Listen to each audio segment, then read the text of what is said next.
Previously on Dust Toll.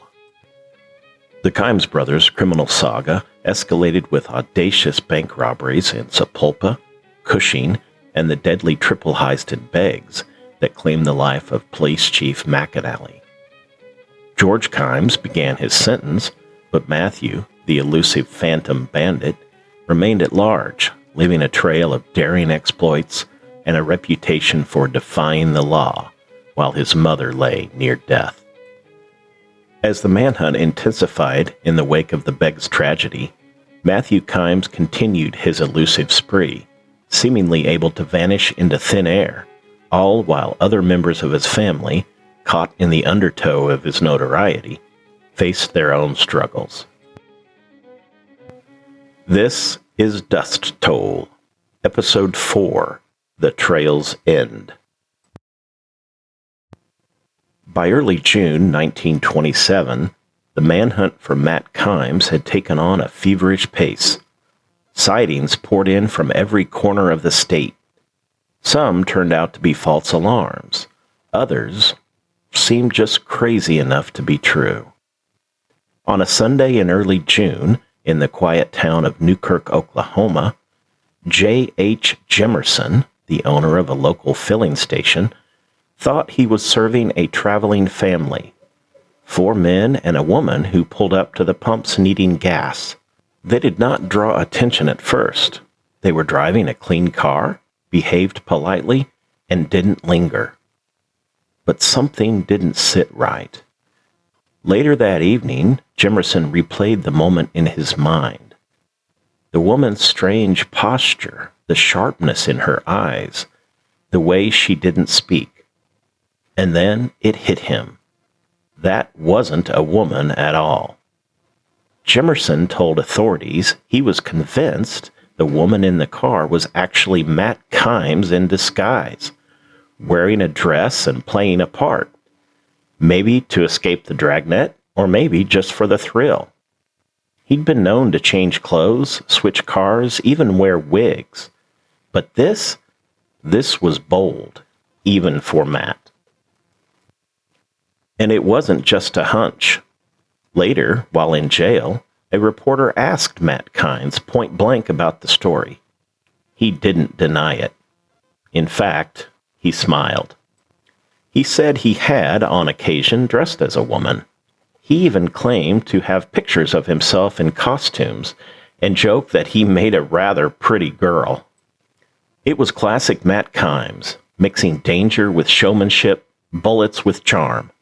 The man who'd shot his way out of Beggs and vanished into the Osage Hills could just as easily slip into a dress, roll up to a gas pump, and drive away unseen. Whether the Newkirk gas station woman was really Kimes will never be certain. But to the people of Oklahoma, it became part of the legend. The outlaw who could be anywhere, even behind a bonnet and a smile. The next day, June 6, 1927, just after sunrise, the outlaw made a brazen move. Matt Kimes drove straight through Pawhuska, behind the wheel of a Studebaker sedan, his signature fedora likely pulled low. Maybe he thought he wouldn't be recognized. Maybe he didn't care. But one man did recognize him. F. Buckner, a former Pawhuska police officer, spotted the car rolling down the main street. He didn't hesitate. He drew a gun and opened fire. Kimes fired back through the window, then hit the accelerator. Bullets cracked across the street as the Studebaker peeled out of town, tires screaming. At the edge of Pawhuska, Kimes made a move straight out of a silent picture. He abandoned the Studebaker, hijacked a Cadillac, and disappeared into the Osage Hills. Officers arriving at the scene found nothing but dust and spent shells. The area south of town, Birch Creek, Carter 9, Pershing, became a grid of checkpoints and manhunts. Kimes and his gang were said to be traveling on foot now, darting through woods and ravines like hunted animals. But Pawhuska wasn't done with Kimes yet. In the weeks that followed, a local man named J. Preston Wiles stepped into the spotlight. He filed a $10,000 lawsuit claiming that in the chaos of the getaway, Kimes had ripped him from a telephone booth and injured him. Kimes, of course, never showed up to face the lawsuit, and the court issued a default judgment in favor of the plaintiff. As part of the judgment, Wiles was awarded the very thing Kimes had left behind, the Studebaker sedan, riddled with bullet holes, sitting in an impound yard like a ghost of the shootout. About 10 days later, in an event that gained significant attention, on June 15, 1927, Matthew Kimes stole a Buick automobile in Oilton, Oklahoma.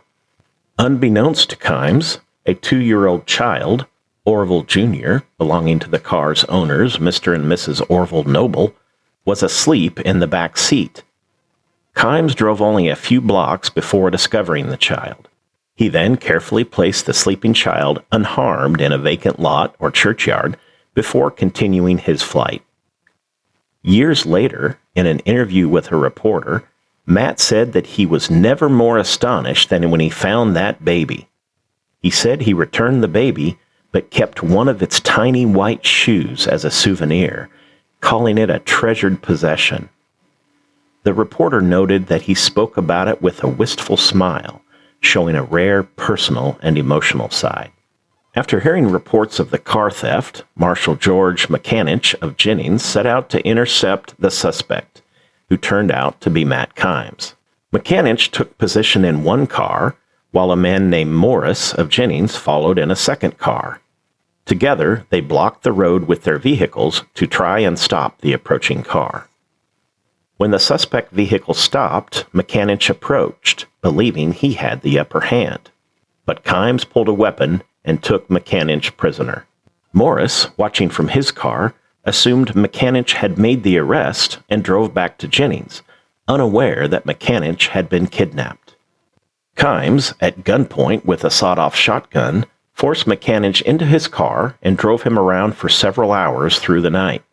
McAninch was forced to drive the Buick at the point of a shotgun towards the Osage Hills, with Kimes boasting that he was Matt Kimes and not afraid of anything. Kimes then tied the marshal to a tree near Manford, using the officer's own revolver and trouser belts before making his escape. McAninch eventually worked himself free between 4 a.m. and 5:30 a.m. that morning. He went to the home of the farmer and called Jennings to let his wife and friends know that he was safe. McAninch then immediately resumed the pursuit, joining a Pawnee County posse. He identified his captor as Matthew Kimes, stating he knew Kimes personally. What followed was a pursuit of cinematic scale. Dozens of officers from multiple jurisdictions, including Jennings, Pawhuska, Hominy, Turleton, Manford, Oilton, and Cleveland, all joined in, forming a large, well-armed posse. The posse trailed Kimes into the dense Osage Hills, a rugged and wooded terrain notorious for concealing outlaws. For a time, they believed they had him pinned near the McElroy Ranch southeast of Turleton, where his abandoned Buick coupe was found with a flat tire. A police dog named Midnight Sun from Okmulgee took up the scent near Lagoon Creek, but even the famed bloodhound eventually lost the trail. That's when rumors began to circulate about Kimes using a cunning trick, smearing oil and tar on the soles of his shoes to mask his scent and evade the hounds. Though this specific tactic is not directly described in period newspapers, multiple reports confirm that the trail was abruptly lost in the Osage underbrush despite favorable tracking conditions. Kimes simply vanished once again, living up to his nickname as the Phantom Bandit. By the following day, frustrated officers admitted defeat. Sheriff Jones of Pawnee County reportedly returned home to get some sleep, while others retraced the outlaw's steps in vain. Kimes had once again melted into the wilderness, his scent obscured, whether by oil, tar, or sheer luck, and his legend reinforced. The relentless pursuit of Matthew Kimes intensified. Rewards for Matt's capture again reached into the thousands of dollars. Soon, it seemed like everyone was looking for Matt Kimes, and they all wanted a shot at that reward money.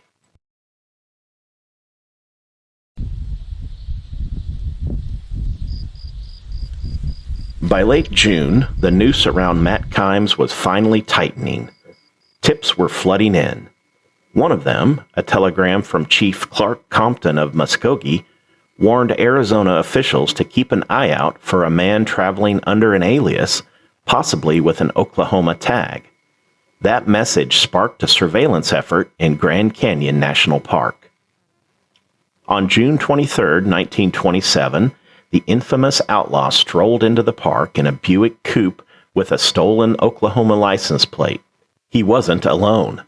In the car with him were a couple from Tulsa, Mr. and Mrs. G.H. Cady, who claimed that they had picked him up near Dodge City, Kansas, knowing him only as Harry Watkins. The three registered at Bright Angel Lodge, unaware that they were already under surveillance. Park rangers, acting on the tip and recognizing Kimes from a wanted circular, tracked the car and alerted Sheriff J.O. Parsons of Coconino County, who happened to be at the park. Parsons approached Kimes as he walked alone near Yavapai Point, asking him to return to the park office. But Kimes, sensing the setup, veered away from the building and bolted toward the canyon's edge. The sheriff chased him. Shots were exchanged. Parsons fired and missed. Kimes returned fire, putting a bullet through the muffler of his own car. Then he vanished into the underbrush on a steep slope 200 feet below the rim. Park rangers and employees quickly formed a posse of 15 to 20 men, encircling the canyon edge. Moments later, a voice called out from below, "I quit, fellows. I know when I'm stuck." When they reached him, Kimes had two Colt .45 revolvers with 7.5-inch barrels on him and 6 $50 bills in his pocket. He admitted who he was, saying, "That's me, all right," when shown the circular, and claimed he had lost $1,100 gambling before leaving Bristow, Oklahoma. He denied involvement in the recent robberies, though he casually discussed the loot amounts from Beggs, Pampa, and Sapulpa, saying he only knew about them from the newspaper, and he denied active participation, saying he wasn't in those cities at the time. The Cadys were arrested shortly before Kimes, handcuffed to him, and all three were placed on the 8 p.m. train to Flagstaff. At the jail in Flagstaff, Oklahoma authorities arrived. Sheriff John Russell of Ocmulgee, along with deputies, and Chief Compton, made plans to bring Kimes and his alleged Confederate, who turned out to actually be Roy Doolin, back to Oklahoma. They decided on a long drive instead of the proposed airplane transport. The group departed Flagstaff in late June, traveling through Prescott and Amarillo before finally crossing into Oklahoma. In Amarillo, the party spent the night, and Sheriff Russell told reporters the journey had been uneventful.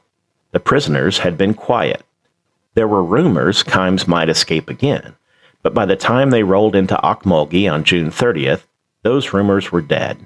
Matthew Kimes was back in custody, facing robbery and murder charges in the Beggs double bank robbery, where Chief W.J. McAninch had been gunned down. Chief Compton returned in the Buick coupe Kimes had used, a nearly new vehicle with bullet holes in the upholstery and a stolen Oklahoma plate from a Chevrolet. The car was seized by the state as evidence. When the group arrived in Ocmulgee, hundreds gathered to catch a glimpse of them as they pulled in. Kimes was observed nonchalantly smoking a cigarette and was willing to discuss anything he knew anything about, but this did not seem to include the Beggs double bank robbery and the murder of Chief of Police W.J. McAninch.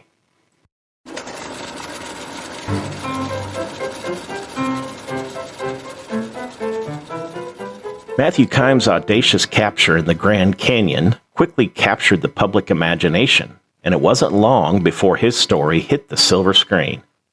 A Ponca City theater manager, Fred B. Pickerel, produced a film titled The Capture of Matthew Kimes. A cameraman who was present during Kimes' apprehension managed to film the capture itself. He then followed Kimes as officers transported him back to Oklahoma, obtaining additional footage of the youthful bandit in the Ocmulgee jail. This film was touted as the only complete picture story of Kimes' capture and commitment to jail. The movie depicted Kimes across the silver screen, armed to the teeth and driving powerful motor cars, much as he was alleged to have done with his gang. It even claimed to contain actual episodes of his surrender at the Grand Canyon. The film also dramatically reenacted elements of his criminal past, portraying his second dual bank robbery of Covington, with actors playing bank robbers, officers, and onlookers, and featuring a racing automobile. The movie was shown in smaller theaters across the state, including the Mission Theater, Walmer, and Cozy Theater, with admission prices of 10 cents for children and 35 cents for men. Kimes himself, eager to capitalize on the notoriety, firmly believed the film would help him get freed so he could become a motion picture star, and he was enthusiastic about posing for pictures. His image and that of his family were even sold as photos of Matt Kimes, Ray Terrell, and the Kimes family. For the public, Kimes, once the elusive Phantom Bandit, was now truly a phantom, his exploits brought to life in moving pictures, fueling the legend of Oklahoma's notorious outlaw. Matthew Kimes and Ray Doolin were arraigned in Ocmulgee on charges of robbery and murder in connection with the Beggs raid, both pleading not guilty. Matthew was subsequently bound over to district court without bail for the murder of W.J. McAninch. Jack Whitehead and Clyde Brandon were also implicated and bound over for trial. Roy Blackie Wilson, another gang member, pleaded guilty and turned state's evidence against Kimes and Brandon, receiving a 10-year sentence for bank robbery and immunity for the murder charge. Wilson provided crucial testimony detailing the planning, the roles of the gang members, and the specific actions of Roy Brandon in shooting McAninch, reportedly describing Brandon pouring 2 charges from an automatic shotgun into McAninch's back and remarking that he had hit him where his suspenders crossed. Wilson also recounted an argument between Roy and Clyde Brandon about which one had actually slain McAninch. The Ocmulgee jail was so concerned about Kimes that 7 extra jailers were on duty. During his hearing, Matthew was presented in court handcuffed, surrounded by heavily armed officers. His wife, mother-in-law, 2 sisters, and father sat with him. Sheriff John Russell even had to warn the boisterous crowd in the overflowing courtroom to settle down. During the trial, Kimes remained imperturbable, even when the state outlined its case, sometimes nonchalantly smoking a cigarette. When Matthew Kimes stood trial in September 1927 for murder of the police chief during the Beggs bank robberies, he offered a deeply emotional and controversial alibi. He claimed that on May 18, 1927, the very day of the bloody triple bank raid, he was not in Beggs. He was in Van Buren, Arkansas, at the bedside of his dying mother, Lily Kimes. As we mentioned in the prior episode, it was a compelling image, the fugitive son slipping across the state lines to be with the woman who had raised him, who was, by then, frail with cancer and near the end of her life. And in court, Kimes said just that. He testified under oath that he had been with her in her final days, not robbing banks or gunning down lawmen in Oklahoma. To back him up, the defense called Dr. Joseph B. Trice, the Kimes family physician, from Van Buren. Dr. Trice told the jury that he had seen Matt at his mother's home on the morning of May 19th, the day after the Beggs robbery. It wasn't a direct alibi for the time of the crime, but it suggested Matt had been in Arkansas at least shortly after it happened. Another defense witness, Reverend H.N. McGehee, also confirmed that Kimes had visited the family home while Lily was dying, but he did not place Matt there on May 18th.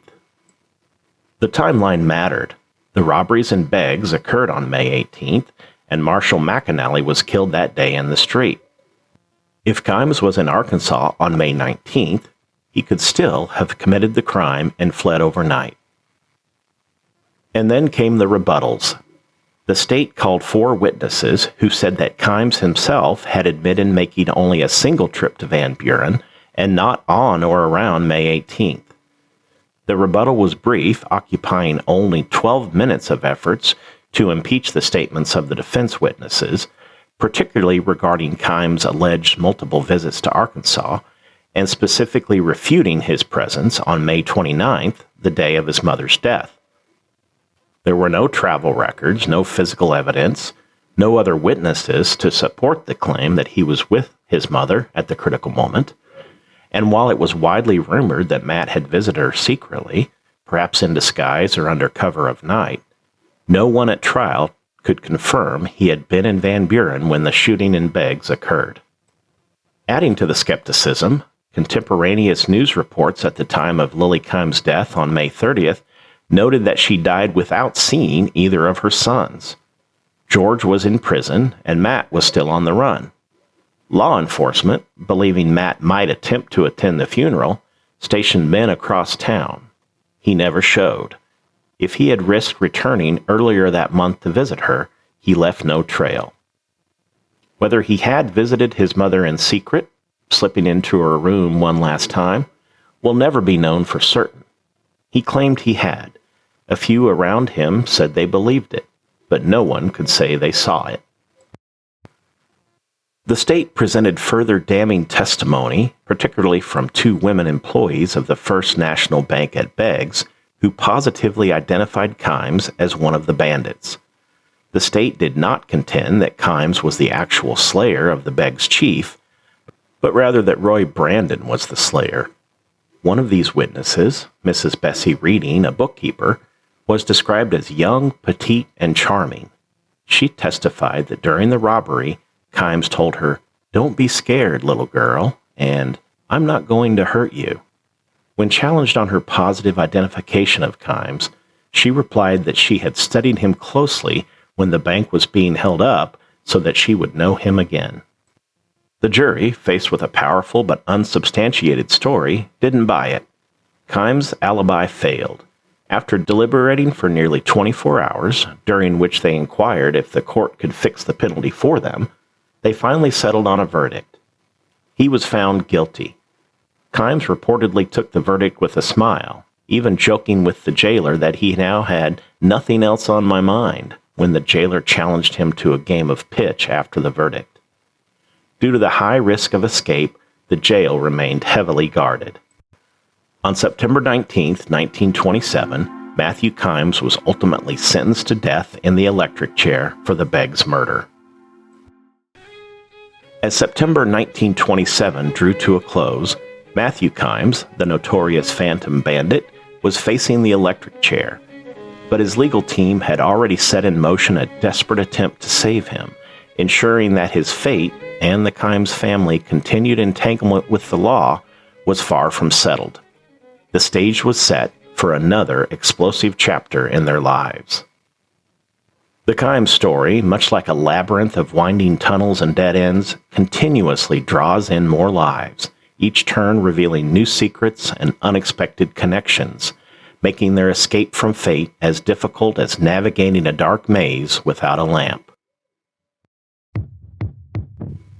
Next time on Dust Toll, trouble for the Kimes family expands beyond just George and Matt. 2 more murders and whispers of corrupt law officers.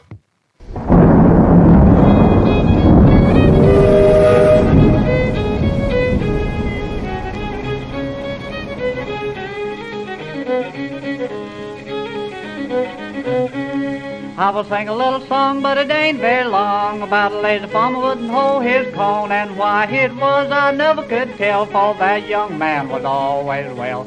That young man was always well.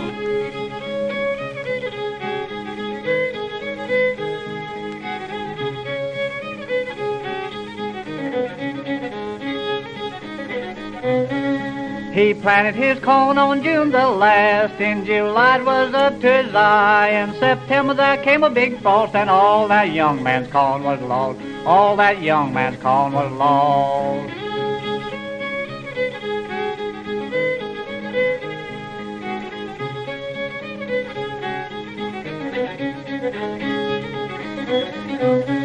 He started to the field and he got that last. The grass and the weeds was up to his chin. The grass and the weeds had grown so high. It called that poor man for to sigh. Called that poor man for to sigh.